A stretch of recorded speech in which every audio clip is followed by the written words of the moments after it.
The devil shot him dead, and he laid right there. And we got no justice from South Carolina. Being here is very difficult. However, I am going to be Cyrus strong because my son was strong. My son was smart. He was loving. He was kind. I cannot believe that from the time he stepped into that store, as we all saw, he was racially profiled. They followed him around. He was shopping. He took 4 waters, he put them back. He even showed them by shaking his hoodie that he took nothing. And he walked out of the store. And yet 2 grown people chased him.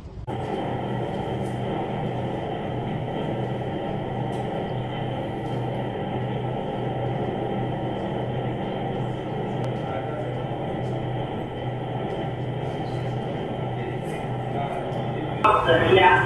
I don't water in my coffee. I don't got no water in my coffee, but I'll still get water. This is good one. No, it's a pizza. Hey, you want to take this? Taking it apart. Go up.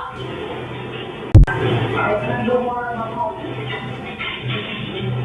I don't got no water in my coffee, but I'll still get water. This is good one. No, it's a pizza. Hey, you want to take this? Taking it apart. Go up.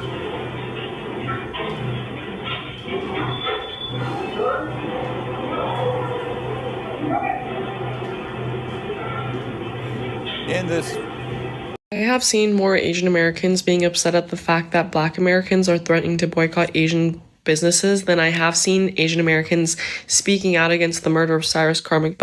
So, folks, we're being told by Latrice, a content creator, that don't let the disrespect deter us from the message. Take note, collaborate, and let's build our own. It will be a reminder as the who funded their business and who welcomed them into the community before they created their own.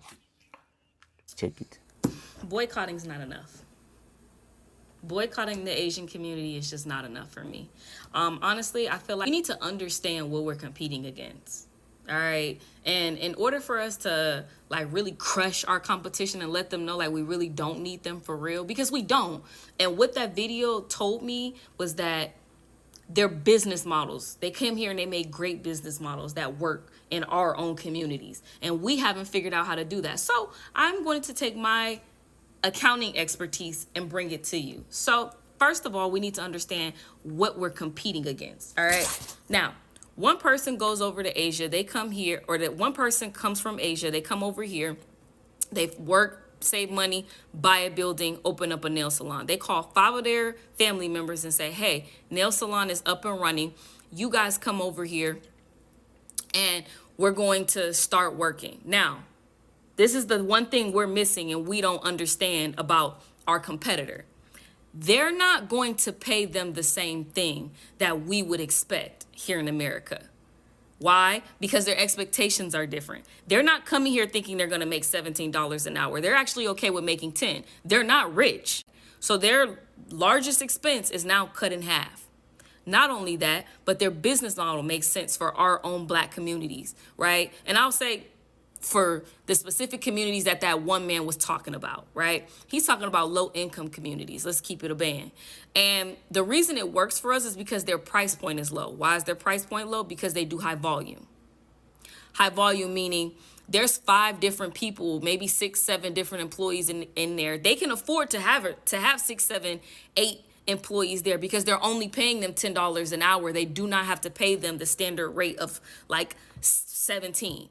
So they can have more employees in there, right? So more employees equals more people that can get done, right? They can probably bust out about $1,500 to $2,000 a day working on maybe, I don't know, 30, 40 women in one day. That's easy work for them. And that's only one day. So high volume is what helps them. High volume, low price point, okay?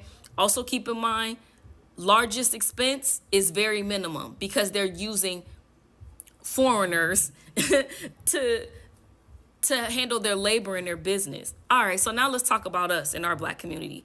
I'm not sure why we have all these one-off nail salons. And when I mean by one-off, meaning you have one person in this nail salon, in this studio, that's charging about $150 per set. That doesn't work. Why would that ever work? One, you're not helping the community. Two, you're not giving jobs. Three, yeah, you might be making $600 in a day, but how long is that gonna last? It might not be consistent. You know, and you're doing all the work, right? Because you're just one person. So you're doing the marketing, you're doing the sales, you have to do the nails, you have to do the cleanup, the taxes, the accounting. You're doing everything because you're one person. But if you opened a business, you can spread the wealth. So hear me out. Again, disclaimer, I am not in the nail industry, so I don't know all the details. But I'm an accountant and I'm really good with numbers. So follow me here. What if we did 2 different models in a nail factory?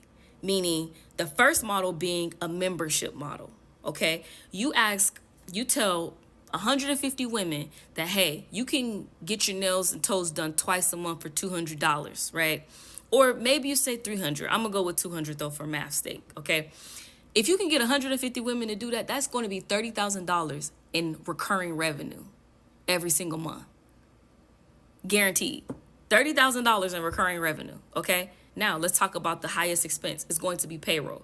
You make it $30,000 in recurring revenue, you can afford to pay somebody $17 an hour. It might cost you about, with 5 employees, that's probably going to cost you about $12,240. That's paying 5 employees, $17 per hour, and they're working about 36 hours per week. That's going to be $12,240. If you add in the taxes and the payroll fees that you're going to have to pay, that's going to be about $16,000, okay? But you just made $30,000. That leaves you with $14,000 left, or 47% of your revenue to pay for other things. And that's just one tier. The second tier is that these nail techs that can build their own clientele, come work in the studio in our building. We take 10%. The other 90 is for you. You think one nail tech, let's say they do $5,000 per month, okay? And that's minimum. They do $5,000 per month. We're going to take 500 of that. You get 10 of those, you done made an extra $5,000. So now instead of $30,000, you just made $35,000. Great business model, everybody eats. You have your you have your people that want to do their own business, they're keeping 90% of their revenue. Then you have the people that are doing hourly, and you're doing a membership model with them. I want to hear y'all thoughts and what you would think about it, but my goal is to build something sustainable to where we never have to go back to the Asian community. It's not a question of boycotting. You'll never see us again because our business models work in our own communities. All right, that's all I have. Share your thoughts. So, hey folks, hope you're doing great where you are.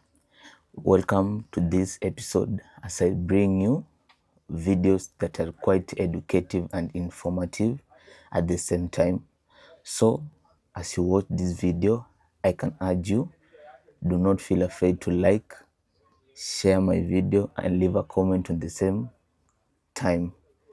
Feel free to let me know concerning all this diaspora that I'm providing that's going on.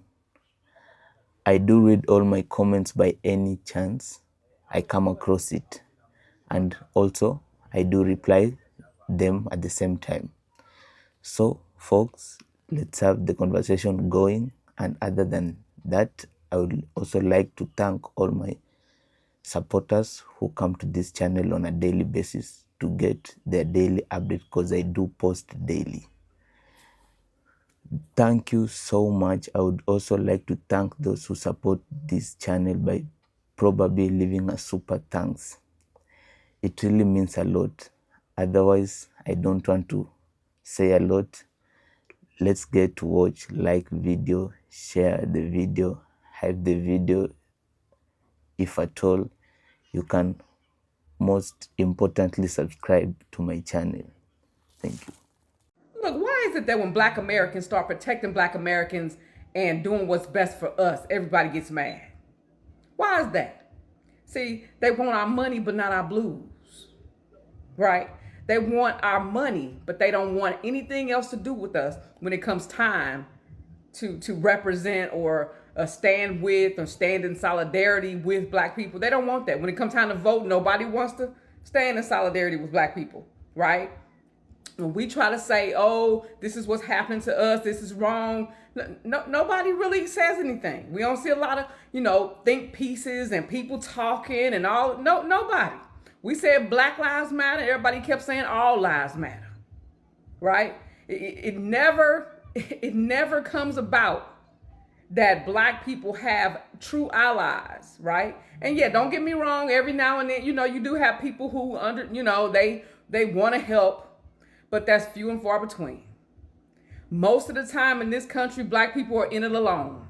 So now that we decided to withdraw our monies from people, places, companies, and all of that who don't care about our dollar, don't care about us and our rights or anything like that, don't be mad now.